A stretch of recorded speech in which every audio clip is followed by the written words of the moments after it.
오늘 우리에게 주시는 하나님의 말씀을 합독해 올리겠습니다. 마태복음 13장 24절에서 30절까지의 말씀입니다.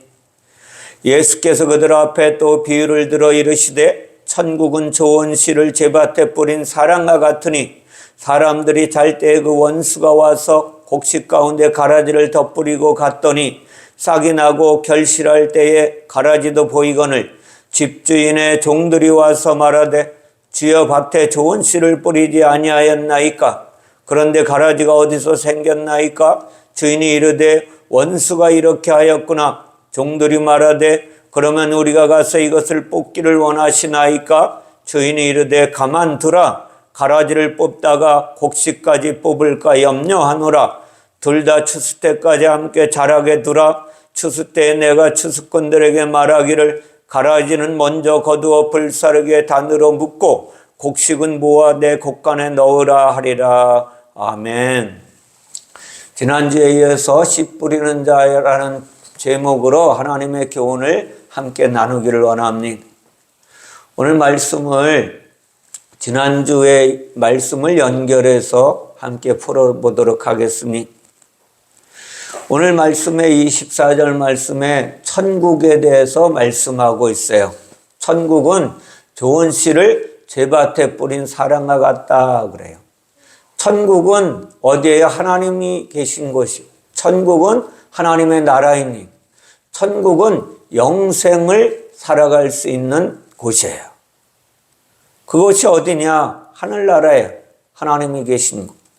근데 천국은 좋은 씨를 제밭에 뿌린 사람과 같다 그렇게 말씀하세요. 좋은 씨를 자기 밭에 뿌린 사람과 같다. 사람이 원래 영으로 하나님 나라에 있었다는 것을 잊지 마시기 바랍니다. 그것이 천국에 대한 이야기예요. 그런데 이것을 비유로 말씀하고 계시다는 거예요.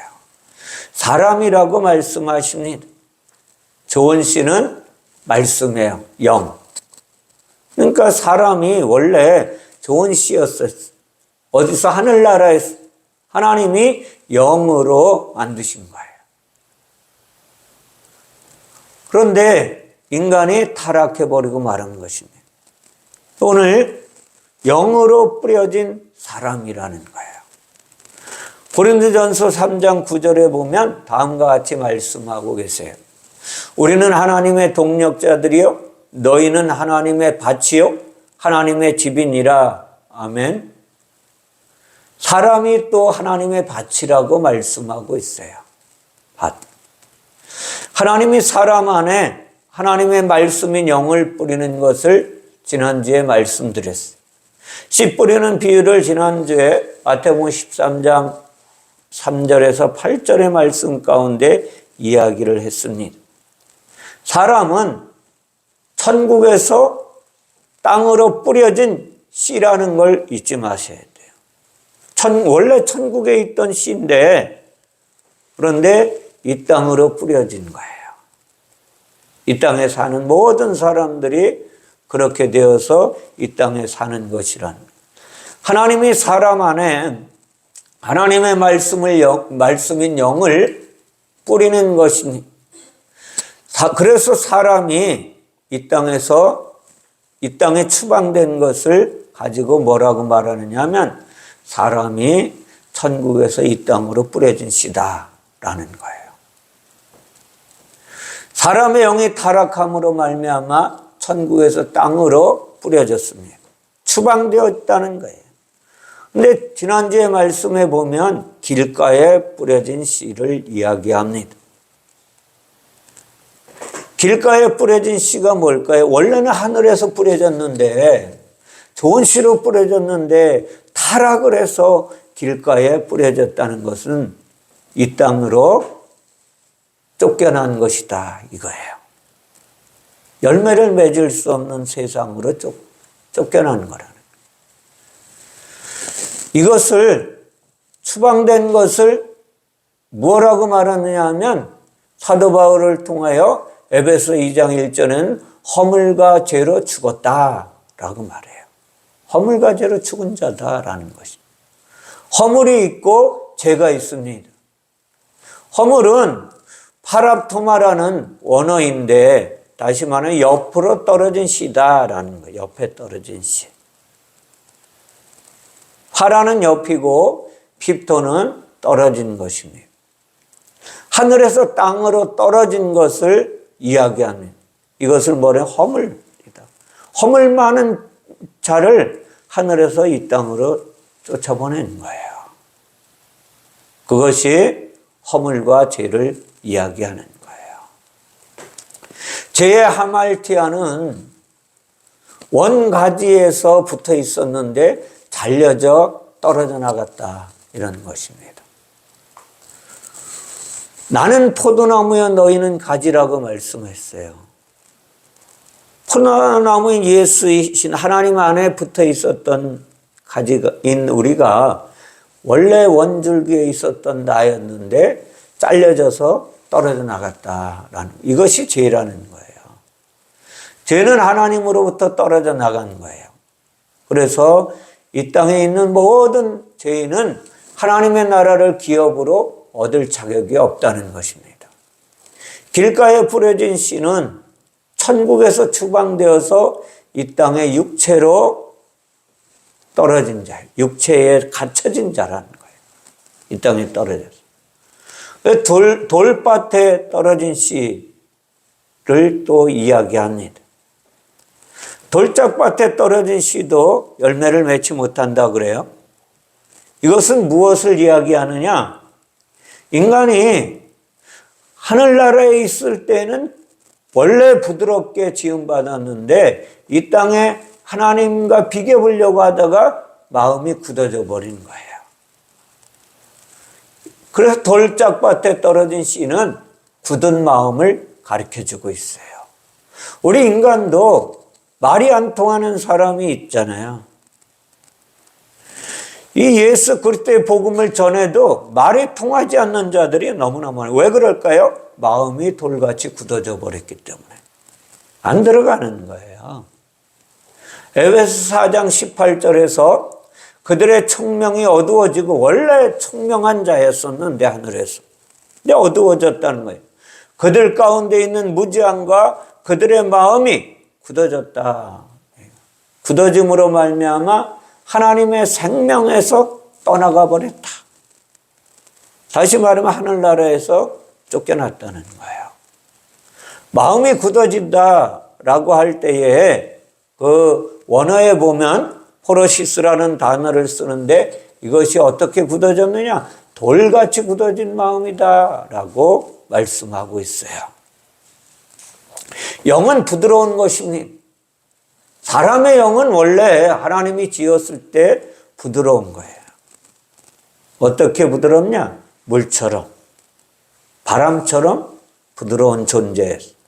그러나 타락한 영은 그 부드러움이 돌같이 굳어져 버리고 말았어요. 타락한 영이 딱딱한 육체 안에 갇혀져 굳어진 물질 세상으로 추방된 것입니다. 그러므로 영이 있긴 있지만 굳어져 버린 영 안에서는 말씀이 뿌리를 내릴 수가 없다는 거예요. 부드러운 영의 말씀, 복음의 말씀, 생명의 말씀, 능력의 말씀이 뿌리를 내릴 수 없게 되는 거예요. 왜 세상 사람들이 복음을 받아들이지 않는지 우리는 잘 알아요. 성경에서는 다 말씀하고 있어요. 굳어진 영도 영인지라 잠시 뿌리가 나오긴 하지만 말라버리고 만다는 거예요. 세 번째, 가시떨기에 뿌려진 씨는 무엇을 가리키느냐? 굳어진 마음 속에서 나오는 쓴뿌리가 나오는 거예요. 굳어진 마음 속에서는 쓴뿌리밖에 안 나온다는 거예요. 그러니까 상처를 주고 남을 찌르고 남을 망하게 하고 남을 손해보게 하는 거예요. 어젠가에 뉴스에 보니까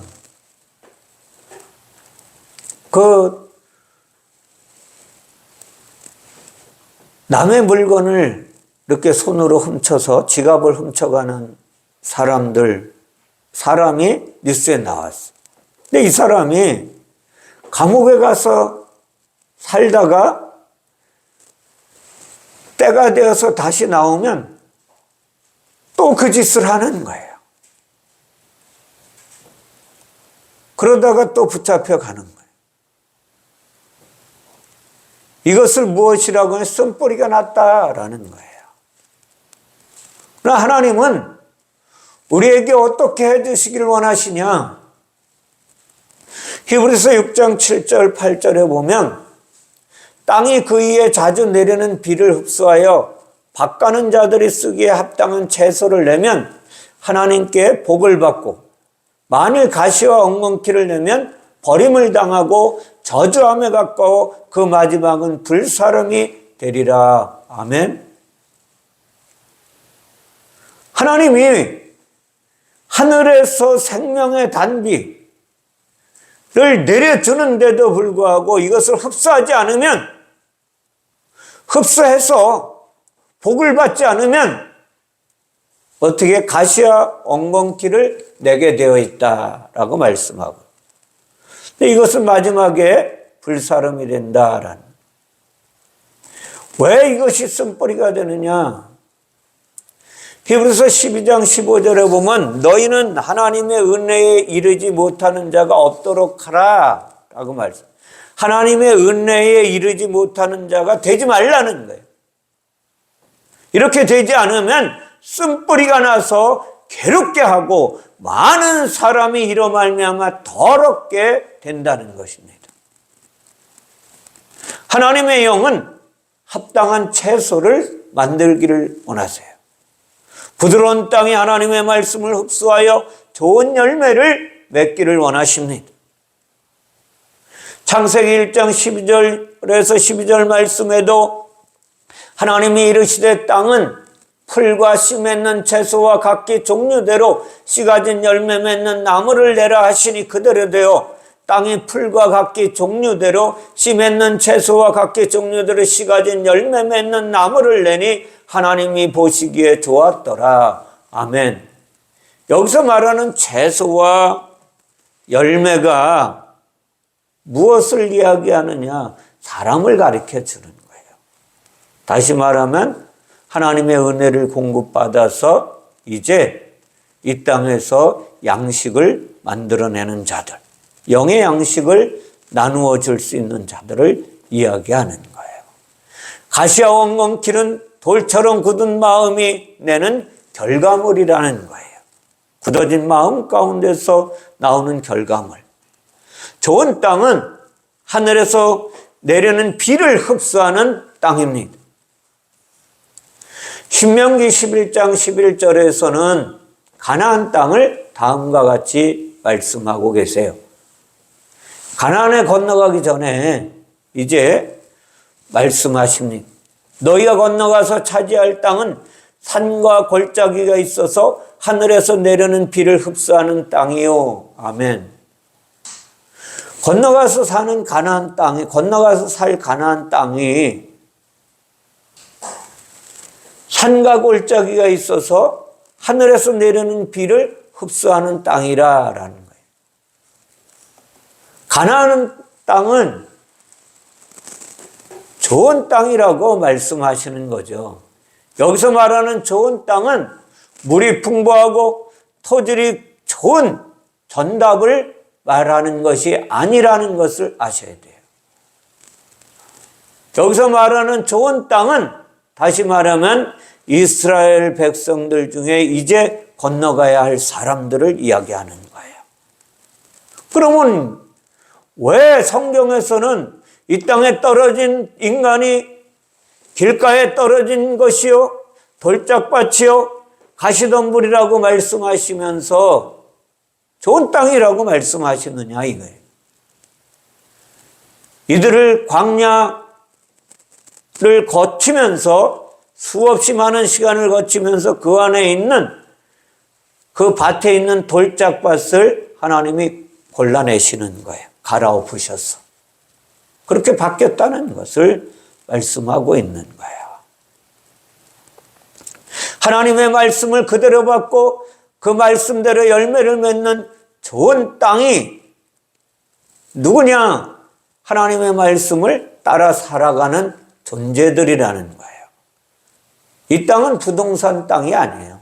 세상의 땅이 아니라는 걸 아셔야만 됩니다. 이것이 씨 뿌리는 비유의 내용인 것입니다. 뿌려진 씨는 먼저 뿌려진 씨는 우리 죄인이라는 걸 아셔야 돼요. 죄인이 왜 이 땅에 왔고 이 땅에서 어떻게 살고 있으며 어떻게 살아야 할 것인지를 가르쳐 주시는 하나님의 교훈이에요. 예수님도 사람입니다. 사람의 모양으로 오신 하나님이 예수 그리스도이십니다. 그래서 씨 뿌리는 자의 비유는 누구에게도 해당하느냐? 예수 그리스도에게도 해당하는 거예요.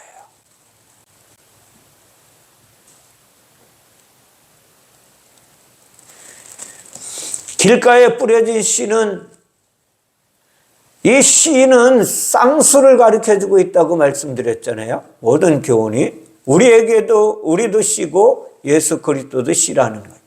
길가에 뿌려진 씨는 천국에서 세상으로 보냄을 받은 말씀이셨던 예수 그리스도예요. 씨는 말씀이라 그랬잖아요. 말씀이신 예수 그리스도가 하늘에서 이 땅으로 뿌려진 거예요. 근데 돌밭에 뿌려진 씨를 또 이야기하세요. 그러면 예수 그리스도가 돌밭에 뿌려졌다는 것이 무엇이냐? 건축자들이 버린 돌처럼 여김을 받으신 예수 그리스도.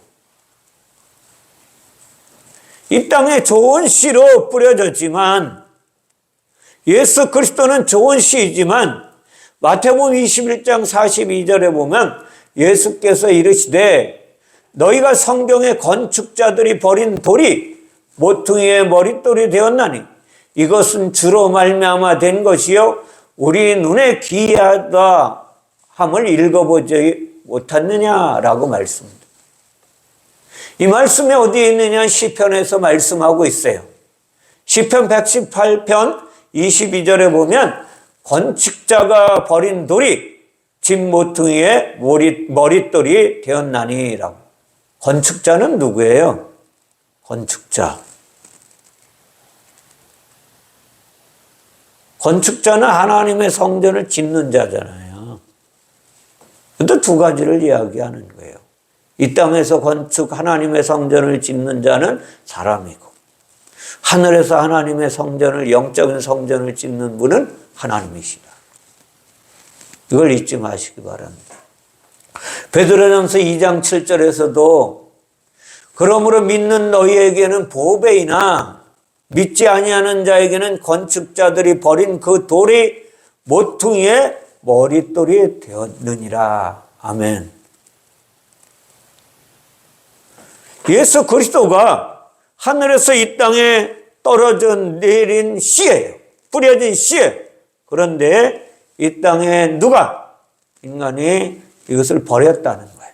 버렸는데 모퉁이의 머릿돌이 되었다라는 것입니다. 세 번째, 가시떨기에 뿌려진 씨를 말씀하고 있습니다.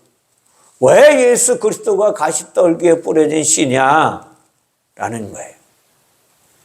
가시떨기에 뿌려진 씨라고 말씀하는 것은 가시관을 머리에 쓰시고 십자가에 못 박힌 예수 그리스도를 말씀하고 있다는 거예요.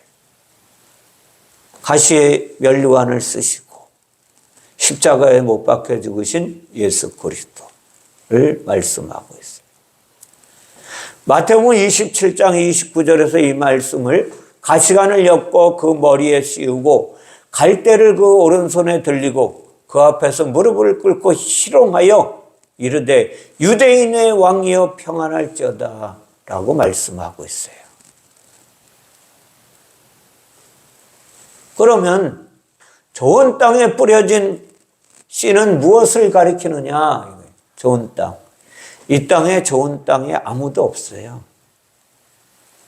좋은 땅에 뿌려졌다는 것은 말씀이신 그분이, 성령이신 그분이 예수 그리스도의 육체를 만들어서 그 안에 뿌려진 거예요. 이것이 좋은 땅이에요.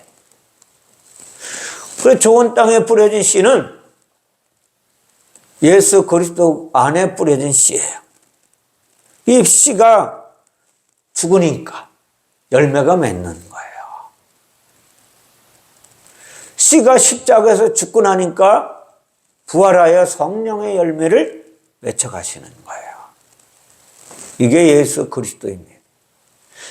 씨 뿌리는 비유는 추방된 죄인을 구원하시기 위하여 오신 예수 그리스도가 참된 씨앗이라는 거예요. 우리가 살고 있는 세상에는 두 종류의 씨앗이 뿌려졌다는 사실을 우리는 알고 살아가야 됩니다. 세상은 바치고 우리는 사람인데 우리 안에 가라지와 알곡의 씨앗이 둘 다 뿌려져 있었던 거예요. 원래는 알곡이었었는데 이것이 가라지로 바뀌어버리고 만 것입니다. 알곡은 영인 하나님의 말씀에 순종하는 영이에요. 근데 이 땅에 순종하는 자들이 아무도 없는 거예요. 하나님의 아들이 없었다는 거예요. 원래 하늘에 있었는데 가라지는 하나님의 말씀을 대적하는 영입니다.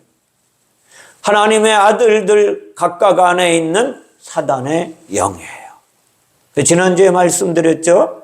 욥기서 1장에 보면 하나님 앞에 하나님의 아들들이 있는데 사단도 그 가운데 있느니라 하고 우리 인간을 이야기하는 거예요. 두 마음입니다. 다시 말하면 대적하는 영과 선한 영이 공존하고 있다는 두 마음을 가지고 살아간다는 영의 마음과 육의 마음을 가지고 살아가는 인간이라는 거예요. 그러므로 지난주에도 말씀드렸지만 로마서 7장 21절에 사도 바울은 한탄을 한 거예요. 내가 한 법을 깨달았노니 곧 선을 행하기 원하는 나에게 악이 함께 있는 것이로다. 사도 바울이 악한 존재였었는데 불구하고 이제 예수 믿는 자들을 때려 죽이려고 표를 하나 받아가지고 예수 믿는 자들을 잡으러 가다가 그만 예수 그리스도를 만나게 됩니다. 그리고 그는 변화되었어. 그런데도 불구하고 그가 깨달은 것은 내 안에 선을 행하는 마음이 있는데도 불구하고 악이 내 안에 함께 있어서 나는 어찌할 수가 없다. 어찌하면 좋겠느냐? 라고 한탄을 합니다. 속사람은 선을 행하기를 원하나 겉사람은 악을 행하고 있다는 것입니다. 가라지 알곡은 별개의 존재가 아니라는 것을 지난번에 말씀드렸어요. 우리 안에 가라지의 마음과 알곡의 마음이 섞여 하나로 존재하고 있는 거예요. 그래서 씨를 뿌린 주인은 가라지를 뽑지 말아야 한다고 말씀하시는 거예요. 가라지를 뽑으려다가 알곡까지 다칠 것을 염려하기 때문입니다. 가라지와 알곡은 한 몸인 것입니다.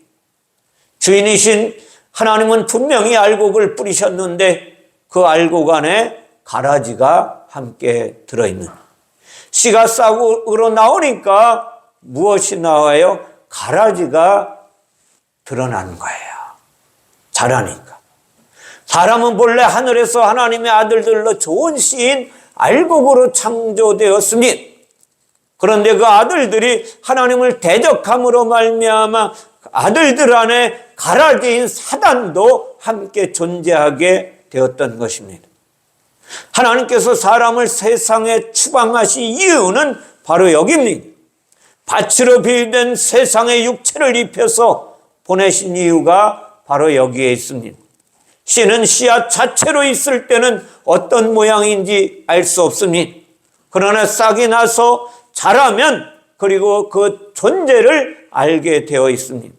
그 존재를 형체로 드러나게 하시는 분이 하나님이십니다. 하나님은 사도 바울을 통해서 다음과 같이 말씀하고 있습니다. 고린도전서 15장 37절 이하에 보면 내가 뿌리는 것은 장래의 형체를 뿌리는 것이 아니요 다만 일이나 다른 것의 알맹이 뿐이로되 하나님이 그 뜻대로 그에게 형체를 주시되 각 종자에게 그 형체를 주시느니라. 육체는 다 같은 육체가 아니니 하나는 사람의 육체요 하나는 짐승의 육체요 하나는 새의 육체요 하나는 물고기의 육체라. 하늘에 속한 형체도 있고 땅에 속한 형체도 있으나 하늘에 속한 것의 영광이 따로 있고 땅에 속한 것의 영광이 따로 있으니. 아멘. 씨를 뿌릴 때에는 알갱이만 보이는 거예요. 잘 모르는 거예요. 씨가 자라나면 그 형체를 드러나듯이 하나님께서 사람의 영을 땅인 육체 속에 뿌린 이유는 형체를 드러나게 하시려고. 너희가 하나님을 대적했던 사단인데 사람의 마음속에 숨어있는 사단의 영을 형체로 드러나게 하시려고 육체 안에 가두어 놓은 거예요. 사람이 육체를 입음으로써 사람의 마음이 육체의 행동으로 드러납니다. 그죠? 행동으로 모든 삶이 드러나잖아요. 조금 전에도 제가 비유를 들어서 말씀드렸듯이 세상에서 그 남의 물건을 도둑질하는 사람은 그 악하기 때문에 가서 감옥에 들어가서 고치질 못하고 나와서 또 그 짓을 해서 또 붙잡혀 가듯이 인간의 삶이 그렇다는 거예요. 하나님의 아들 속에 있던 대적하는 마음이 육체를 통해 정체가 탄로나게 하시려고, 너희는 죄인이라는 것을 탄로나게 하시려고, 마음속에 몰래 숨기고 있던 죄성이 드러나게 하는 것입니다. 육체로 인해 사람의 죄가 드러나고 그 드러난 죄를 사람이 회개하기를 하나님은 원하셨던 것입니다. 사람의 마음속에 숨어있던 죄성을 드러나게 하는 역할이 무엇이냐? 바로 율법의 말씀입니다. 율법은 사람을 죄인으로 몰고 갑니다. 죄인으로 몰고 가요. 죄의 결과가 사망인 것을 알려주려고 그렇게 하십니다. 그렇다고 해서 율법의 목적인 사람을 죽이는 것은 아니에요. 살리려고 하시는 것입니다. 율법은 사람의 죄악을 드러나고 회개하여 새로운 생명을 얻게 하는 것이 하나님의 목적이었습니다. 그런데 이스라엘로 대표되는, 인류에 대표되는 그 사람들은 하나님의 말씀인 율법을 육체의 행위로 바꾸어 놓아버리고 말았습니다. 왜요? 굳은 마음이 있기 때문에. 마음의 회개를 하라고 주님께서 말씀을 주셨는데도 불구하고 제사의 행위로, 육체의 행위로 변질시켜버리고 마른 것입니다. 율법도 가라지와 알곡의 구조로 되어 있습니다. 율법의 가라지는 제사와 제물을 드리는 행위입니다.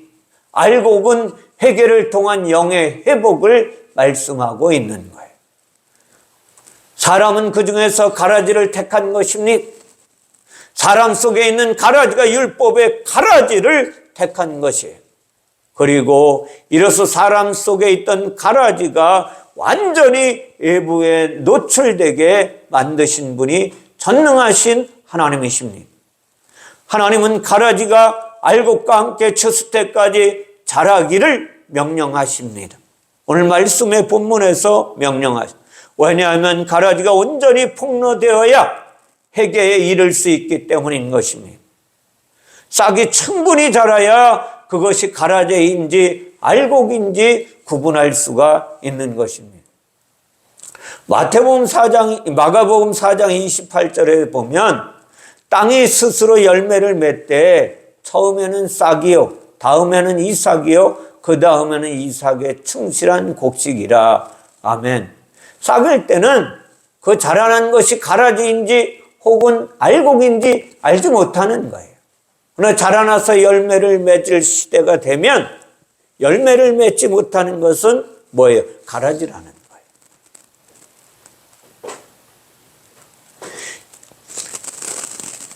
곡식으로 충분히 무르익어야 구분할 수가 있다는 거예요. 이삭으로도 충분지 않습니다. 우리는 가라지 알곡이라고 하니까 별개의 작물로 착각하고 있는 거예요.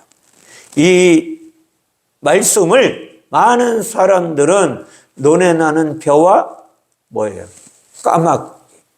까마귀를 이야기하잖아요. 벼와 다른 까마귀. 그것을 예로 이야기하는데 그것을 말씀하시는 것이 아니에요.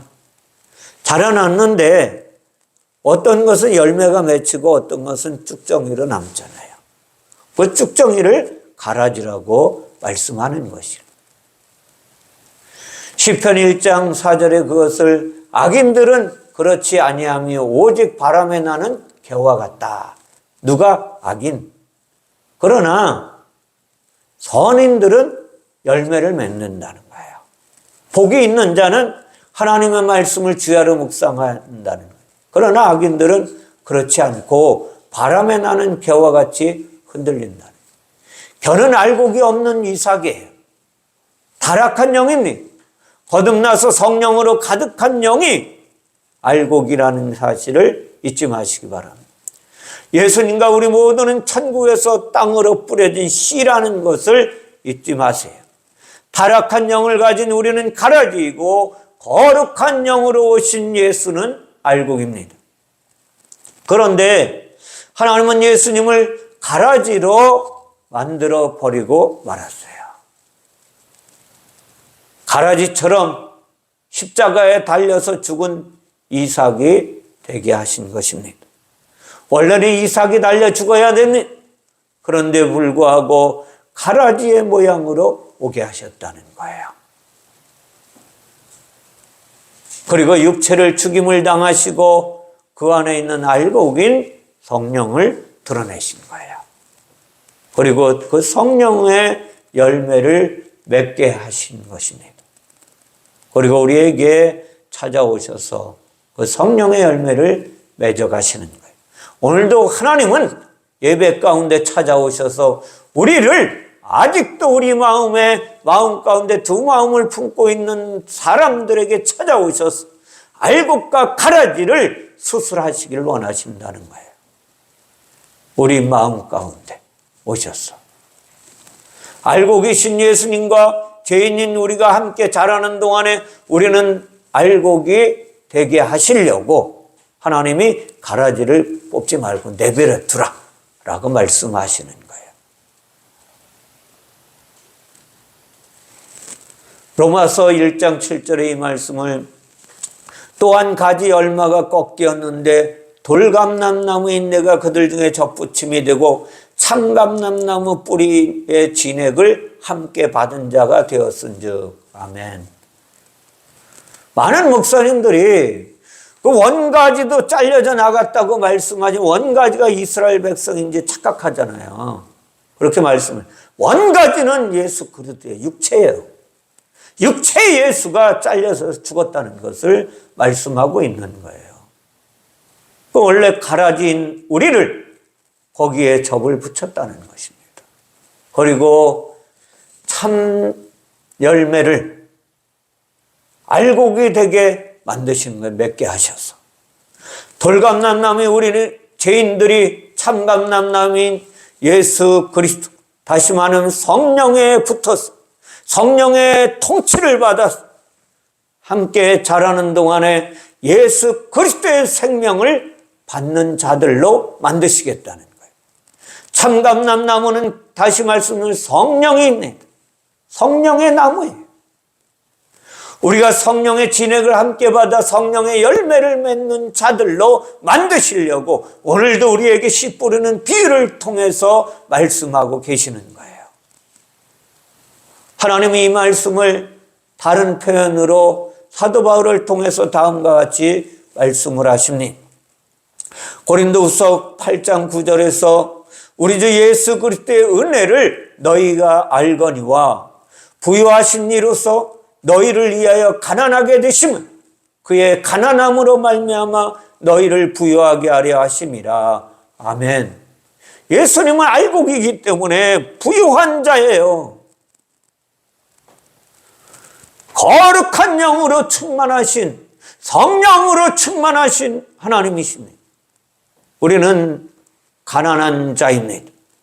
다시 말하면 열매 없는 자라는 거예요. 가라지입니다.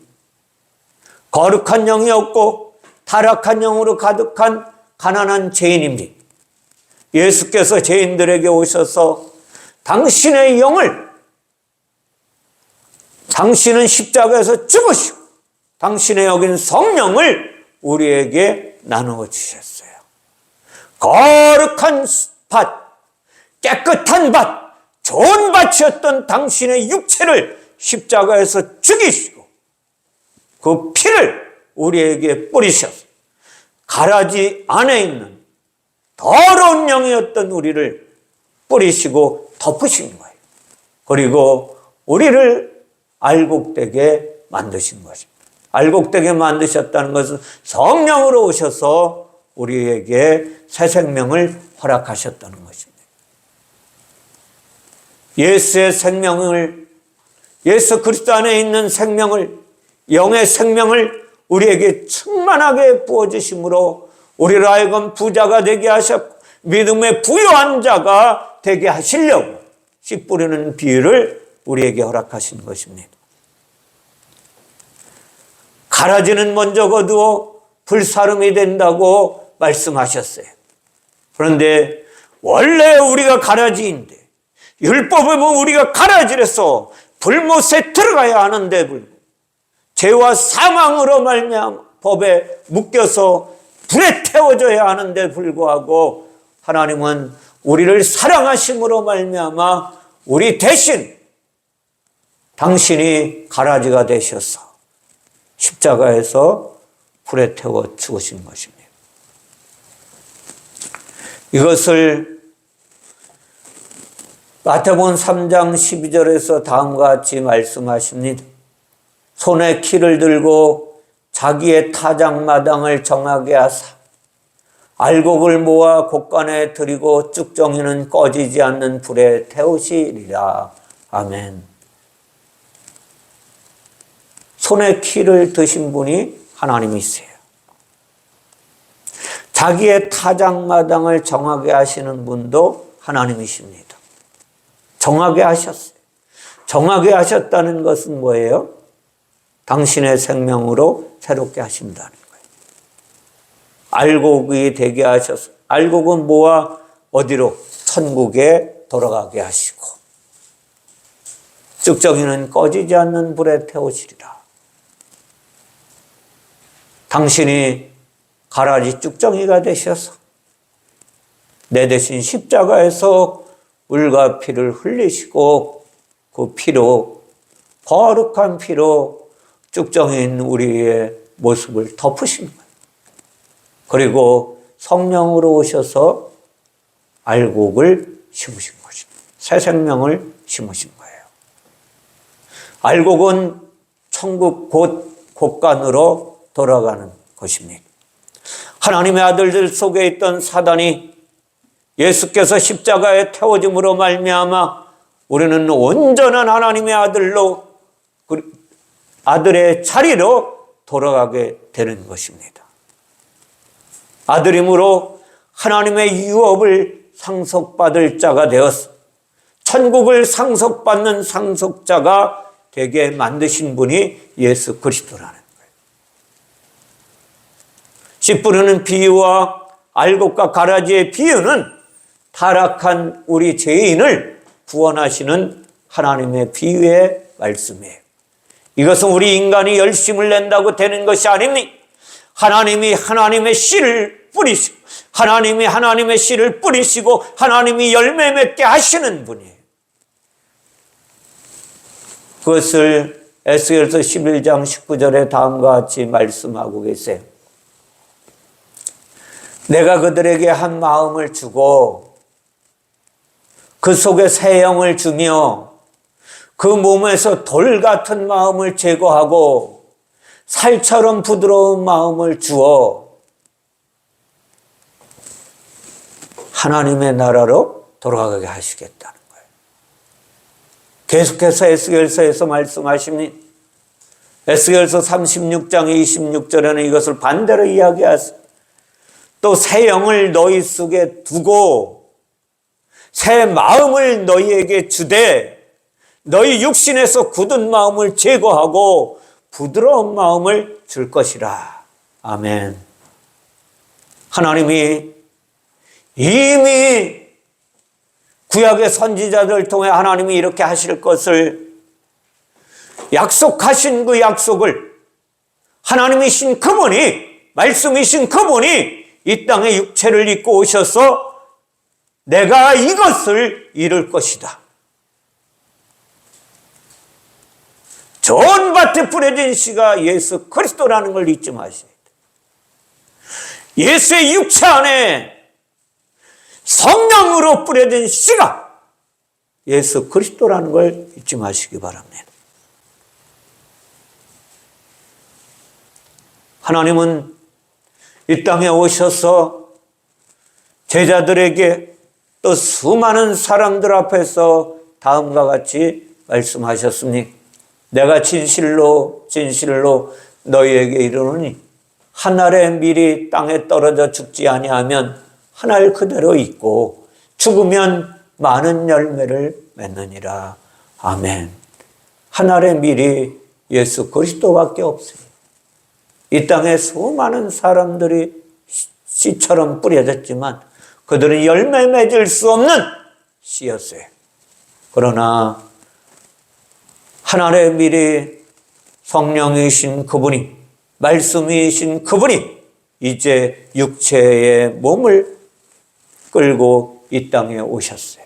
육체 안에 뿌려져 이 땅에 오셔서 이제 그분이 죽으시고 열매 맺겠다는 하나님의 사역입니다. 하나님의 이 사랑의 열매를 맺겠다는 거예요. 우리를 사랑하시는 하나님의 사랑을 확증해 내시겠다는 것입니다. 그래서 예수님은 요한복음 15장 4절 이하에 다음과 같이 말씀하시는 거예요. 내 안에 거하라. 나도 너희 안에 거하리라. 가지가 포도나무에 붙어 있지 아니하면 스스로 열매를 맺을 수 없음 같이 너희도 내 안에 있지 아니하면 그러하리라. 나는 포도나무여 너희는 가지라. 그가 내 안에 내가 그 안에 거하면 사람이 열매를 많이 맺나니 나를 떠나서는 너희가 아무것도 할 수 없음이라. 사람이 내 안에 거하지 아니하면 가지처럼 밖에 버려져 마르나니 사람들이 그것을 모아다가 불에 던져 사르느니라. 너희가 내 안에 거하고 내 말이 너희 안에 거하면 무엇이든지 원하는 대로 구하라. 그리하면 이루리라. 아멘. 자, 사람이 내 안에, 예수 안에 거하지 아니하면 가지처럼 밖에 버려져 마르나니 사람들이 그것을 모아다가 불에 던져 사르느니라 라고 했어요. 이게 이 땅에 가라지로 살고 있는데 끝까지 죽을 때까지 열매를 맺지 못하면 마지막에 불못에 들어가는 건 뻔하지요. 그죠? 그런데 여기서 말하는 가지처럼 버려져 마르나니 사람이 내 안에 거하지 아니하면 사람이 불에 던져져 태워져야 되는데 예수 그리스도가 사람으로 오셔서 스스로가 이제 이스라엘의 많은 사람들을 통해서 이제 십자가에 버려진 거예요. 그리고 그분이 불에 살라진 것입니다. 이 땅에 많은 사람들은 목회자나 아니면 사명자 중에 하나님의 큰 일을 하고 치유 사역을 하게 되면 그 사람을 막 따라다니잖아요. 그죠? 성경에 보면 사도행전에 사울과 바나바가 르스드라를 가게 됩니다. 그래서 거기에서 안전뱅이를 보고 그를 일으켜 세웁니다. 그러자 르스드라에 있는 많은 사람들이 그 모습을 본 많은 사람들이 그 사람들을, 다시 말하면 사도 바울과 바나바를 신이라고 추종하며 쫓아다닙니다. 그때에 사도 바울은 다음과 같은 말씀을 전합니다. 이렇게 된 것은 하나님께서 여러분들에게 하늘로부터 비를 내리시며 결실기를 주시는 선한 일을 해서 음식과 기쁨으로 여러분의 마음에 만족하게 하셨느니라. 아멘. 음식과 기쁨이 뭐예요? 음식은 뭐예요? 하나님의 말씀이에요. 진리의 말씀. 기쁨은 뭐예요? 성령. 여러분의 마음을 만족하게 하셨다. 누가? 하나님께서. 루스드라에 있는 사람들은 보이는 바울과 바나바를 신으로 불렀을 때에 바울은 하나님이 하늘로부터 비를 내리신 것을 그들에게 전했습니다. 하늘에서 내려는 비는 말씀과 성령이라고 말씀드렸어요. 우리 모두가 그리스도 안에서 영의 양식을 먹어야 되는 것.